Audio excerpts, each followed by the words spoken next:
कर खासा जोश देखा जा रहा है। फादर्स डे से एक दिन पहले जी मीडिया ने रायपुर के बच्चों से फादर्स डे की तैयारियों के बाबत बातचीत की, जिसमें बच्चों से अपने पिता के प्रति प्यार और उनके पिता उन्हें कितना प्यार करते हैं, ऐसे कई सवाल भी पूछे।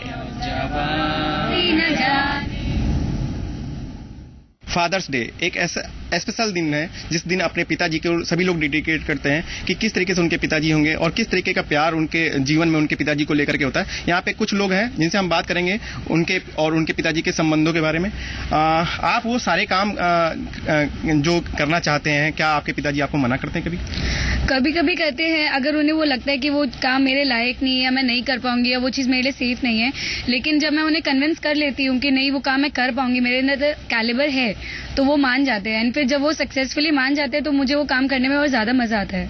क्या अपने करियर के लिए जो आप बनना चाहते हैं, क्या आपके पिता ने उनका विरोध किया? किस तरीके से उनको मनाते हैं? नहीं, पापा ने कभी मेरा विरोध नहीं किया। जिस चीज में, जिस फील्ड में मैं जाना चाहती हूँ, वहाँ पे हमेशा पापा ने सपोर्ट किया है। तो देखा जाए कि पिताजी जो हैं वो बेटियों को बहुत ज्यादा मानते हैं, एक बहुत ज्यादा जुड़ाव होता है। इसी तरीके से बेटियां जो होती हैं वो पिता की बहुत चहेती होती है और बेटे जो होते हैं वो माँ की बहुत चहेती होते हैं। क्या आपके यहाँ भी ऐसी कोई? जी हाँ, मेरे यहाँ भी, मेरे फैमिली में भी ये चीज़ बिल्कुल लागू होती है। मेरे पापा मुझसे ज़्यादा अटैच्ड है और मम्मा से कम। मम्मी ठीक है, मम्मी की ज़्यादा ख्याल नहीं, बट पापा का क्या करना, पापा की दवाई, पापा कहाँ जा रहे, कब, रोज़ फ़ोन में बात, आउट ऑफ स्टेशन जाते हैं तो दिन में 3 बार बात करती हूँ। बड़ा नाम करेगा बेटा हमारा, ऐसा काम करेगा, सपने तो कोई न जाने कि मेरी मंजिल है।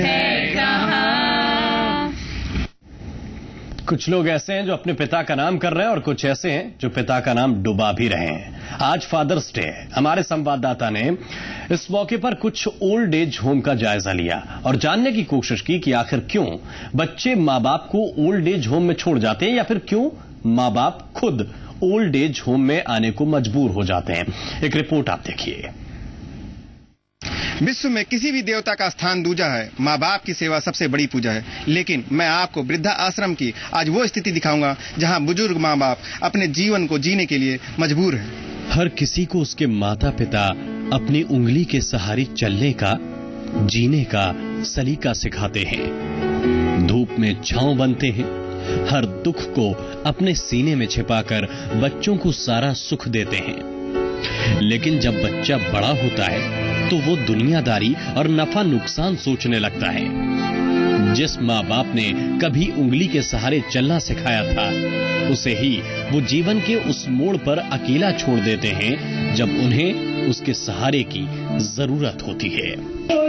मर रहा था, इन लोगों को पता सब मिला तो मेरे को भगवान ने रास्ता दिया ना, भगवान ने नहीं लाता ना, तो मैं कोई मेरे को देखा नहीं करके सो रहा और क्या ना किया उन लोगों के लिए। ये है रायपुर का ओल्ड एज होम। इस ओल्ड एज होम में रहने वालों की अलग अलग कहानी है। किसी को अपनों ने ठुकरा दिया है तो कोई बहू बेटों के ताने और अनदेखी से आहत होकर यहाँ जिंदगी के पल काट रहा है। आपस में टकराव के कारण जैसा कोई मन में मनमुटाव हो रहा है, कोई खाने पीने की चीज है उसमें कहीं कम जाती तो देने लेने में उनके मन लगा, तो ये चीज तो त्याग कर मैंने यहाँ आ गए। यहाँ कोई टेंशन नहीं है, यहाँ कोई झगड़ा झांसा नहीं है। रायपुर का ओल्ड एज होम उन बुजुर्गों को सहारा देता है जिन्हें जमाना नहीं अपनी औलाद छोड़ देती है। शायद ये जमाने का दस्तूर है, जब अपने बेगाने हो जाते हैं तो जमाना उन्हें अपना लेता है। यहाँ पे लेकिन एक चीज हमें देखने को और मिली, यहाँ पे कुछ लोग अपनी इच्छा अनुसार अपने दिल को तसल्ली देने के लिए और इस एक बड़े काम को यहाँ पे करते हैं कि यहाँ पर आकर के जैसे फलों और भी जरूरी चीजें जो होती हैं यहाँ पर आकर के बांट जाते हैं। आइए जानने की कोशिश करते हैं कि उनको कितनी खुशी मिलती है इन लोगों को फल वगैरह बांटने में। कहाँ से हैं मैम आप? किधर से? हम लोग रायपुर से हैं। आप यहाँ पर आकर के फल वगैरह बांटते हैं तो किस तरीके से खुशी मिलती है, क्या इसका क्या उद्देश्य? बहुत तसल्ली होती है कि इनको भी मतलब गरीबी की हालत में पड़े हैं, जो उनको भी फल खाने को मिले। तो यहाँ पर बहुत से ऐसे लोग होंगे जिनके बच्चे ही यहाँ पर इनको छोड़ जाते हैं, चाहे वो एक एज के बाद यहाँ पर छोड़ जाते हैं, तो अपनी जिम्मेदारियों से मुंह मोड़ते हैं। तो आप यहाँ पे फल बांटते हैं, किस तरीके की तसल्ली आपको मिलती है? मेरे को तो बहुत तसल्ली मिलती है बेटे। किस तरीके का आपको अनुभव? मन को अच्छा, क्यों मेरा बेटा भी नहीं है, ऐसा एक्सीडेंट होकर खत्म हो गया, उसी के कारण हमने यहाँ पे देने आते हैं, किसी को खुशी मिले बच्चियों को। यहाँ पे कितने दिनों से आप लोग फल वगैरह बांट रहे हैं और किस तरीके से? कई साल से आते हैं यहाँ पर। कई साल से? हाँ, जितनी हम लोगों से बन पड़ती है उतना बीच बीच में आ जाते हैं। क्या स्थिति लगती है आपको यहाँ पे देख करके? स्थिति सबसे अधिक खराब है।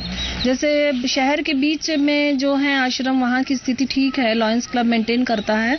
यहाँ पर मेरे को नहीं लगता। यहाँ एक तो शहर के जो लावारिस हैं, पागल और ऐसी घूमने वाले, वो ज्यादातर दिख रहे हैं, उनकी हालत ज्यादा खराब। आखिर क्या हालात हो सकते हैं? ऐसी क्या मजबूरी हो सकती है कि जिसने जीवन दिया उसे ही बेगाना कर दे?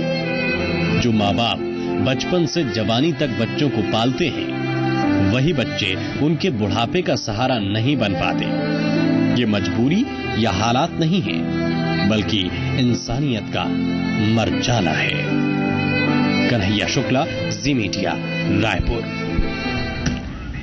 दरअसल रायपुर में 2 ओल्ड एज होम हैं, एक शहर से दूर है और दूसरा शहर के बीचों बीच। हमारे संवाददाता ने दूसरे ओल्ड एज होम का भी जायजा लिया। आइए आपको दिखाते हैं कि जिन्हें अपने ठुकरा देते हैं, उनकी जिंदगी किन तकलीफों के बीच ओल्ड एज होम में कटती है, या यूं कहें कि वो किस हालत में जीने के लिए मजबूर होते हैं और उनके दिल पर क्या गुजरती है। आपको दिखाऊंगा रायपुर के दूसरे वृद्धाश्रम की तस्वीर। यहाँ पर भी वही स्थिति है। यहाँ पर जो बुजुर्ग हैं, उन्होंने अपने पूरे जीवन को समर्पित कर दिया अपने बच्चों के लिए, उनकी खुशी के लिए, लेकिन फिर भी आज इस समय इनकी क्या स्थिति है और इनके बच्चों से क्या लगाव थे और इनकी क्या उम्मीदें अभी भी बनी है अपने बच्चों से, आइए जानने की कोशिश करते हैं। यहाँ पे कुछ बुजुर्ग हमारे साथ हैं।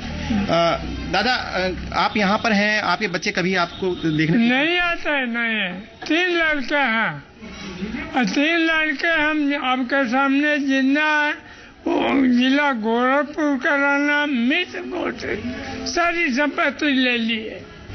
यहाँ गली नंबर 2 बेच बेच के पैसा, गाड़ी घोड़ा सब उसके नाम पर भीख मंगा दिया हमको।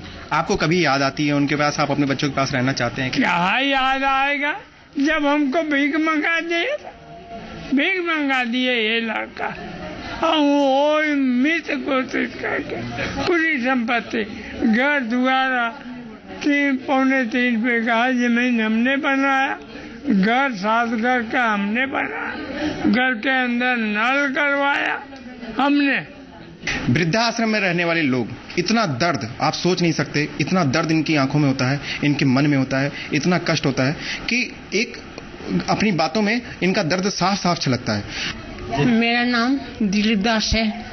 मैं बहुत साल से ये आश्रम से आई है, 13-14 साल से आई है। लेकिन हम भिलाई में था, लेकिन भिलाई में हमारा बहुत रिश्तेदार है, लेकिन 2 भतीजा है, 2 भतीजा का बहू है, नाती है, पोती है, मेरे भाभी है। तो इसलिए हम वहाँ से छोड़ के आए हैं। तो वो भतीजा बोल रही है कि तुम्हारा चाचा को तुम जब रखोगे तो तुम्हारा हाथ में हमको भी नहीं पानी भी नहीं खाएंगे, दाना भी नहीं खाएंगे। तो हमें वो सुन के मेरे को अच्छा नहीं लगे। और कुछ नहीं, समटाइम्स हम लोगों को भी गलती है।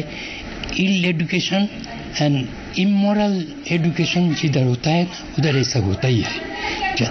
फिर भी हम लोगों का देखिए तो हम लोग का जो ट्रेडिशन है, वो इतना जो संस्कार है इतना अभी तक इतना फैलना नहीं है।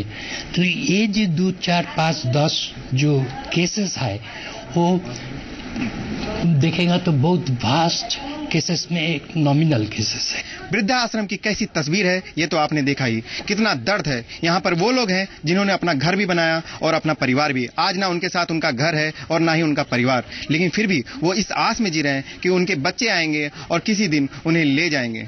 कैमरामैन राकेश के साथ कन्हैया शुक्ला, जी मीडिया, रायपुर। और फिलहाल छोटे से ब्रेक के लिए रुक रहे हैं, फौरन हाजिर होते हैं।